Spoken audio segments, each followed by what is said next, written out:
So today is a Sunday and I'm taking a nice walk through the forest. Today I am in Fontainebleau, which is a pine forest. It's a mix of pine and oak, but the soil here is very sandy. It's full of rocks, so it's the perfect environment for pine trees. Today we're going to go and explore a little bit of the forest around here, so join me on this journey.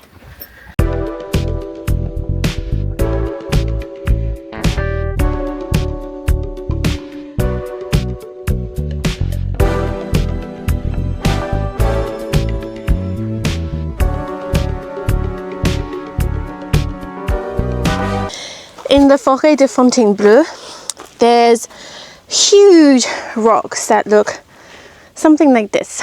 And to be honest, I don't actually know why this forest has so many of these huge boulders. In the nearby forests, the Foret de Fontainebleau or the Foret de Fontainebleau, you don't find these rocks.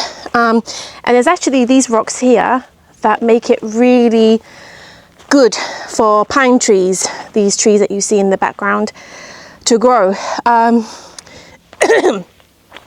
I don't really know why this forest has so many of these rocks and the other forests don't, but if you do, please let me know in the comments below, because it's a very interesting fact. Say hi, Do. So one thing I enjoy, especially when I come here to Fontainebleau in and amongst the pine trees, is the smell. The smell is, honestly, it's like a drug. It's I don't even know quite what the word is to describe it. Probably drug is probably the wrong word completely, but it smells clean and crisp and unbelievable.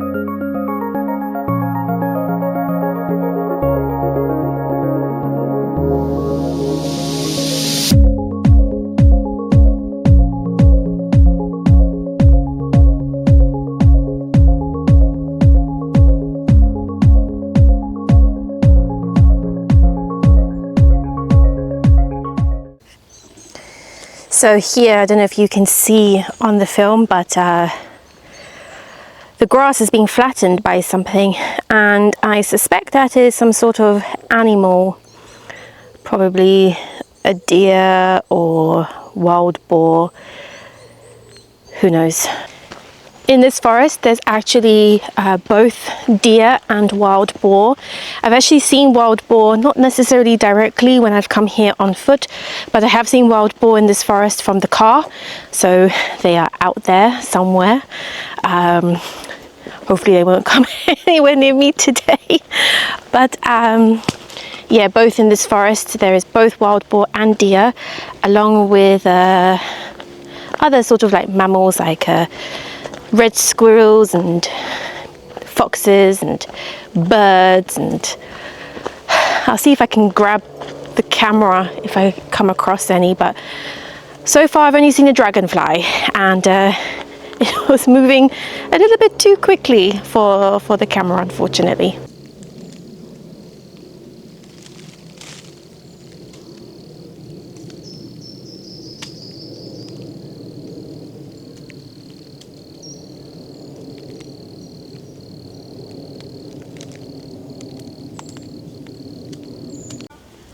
So I am sitting underneath this mother pine tree, and oh my god, it's so cool here.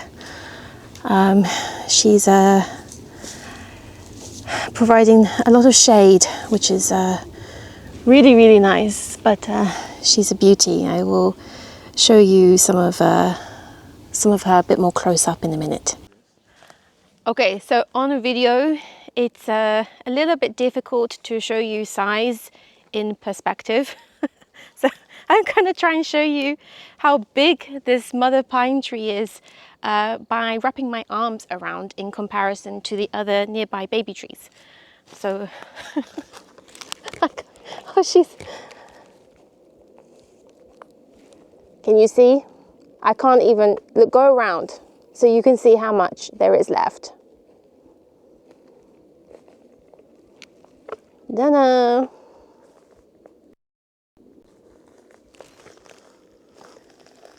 She's a big one. But now look at this. Whoops. So she's definitely connected to this oak tree over here, that's for sure. But look, ta-da! This oak tree is much smaller in comparison, but still quite hefty. So it just shows how big the pine is over there and how important she is to the whole sort of ecosystem and surroundings near here. So voila! So here looks like to be a dead oak, but people think that dead trees are not good to have in the forest ecosystem. But this tree here is probably very, very special indeed, and that's actually home to probably a lot of insects and birds that actually help the rest of the ecosystem here. So where there's a dead tree, don't think, oh my god, that's a bad tree to have in the forest. It's actually very good to keep dead trees there. They're called stags. So in case you see a dead tree or a stag when you're outside in the forest, actually realize that there's actually a very special tree indeed, and needs to be kept.